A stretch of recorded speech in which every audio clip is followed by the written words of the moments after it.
যোগা করতে হবে, তাই যোগা করছি। এটা সাইড বেন্ডিং। এই এই তাহলে আমাদের সবচেয়ে ভালো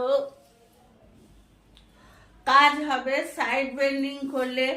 যারা আমরা হেলদি আছি, কোমর থাই এগুলো চর্বি কমবে।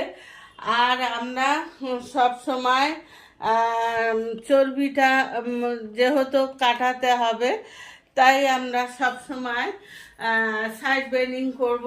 তারপরে এই রকম হাত উপরে নিয়ে এই রকম যাব।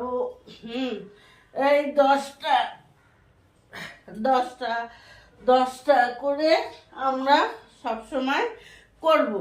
সব সময় দশটা দশটা করে এই সাইড বেন্ডিংগুলো আমরা করব।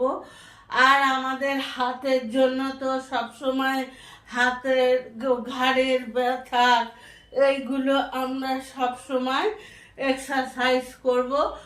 করলে সব সময় হাতের ব্যথার এইগুলো এক্সারসাইজ সব সময় আমরা এগুলো করব। করলে আমাদের শরীর অনেক ভালো থাকবে। ফ্রন্ট বেন্ডিং করব, এরকম ফ্রন্ট বেন্ডিং করব। বন্ধু, যোগাটা ভীষণভাবে উপকার হয়।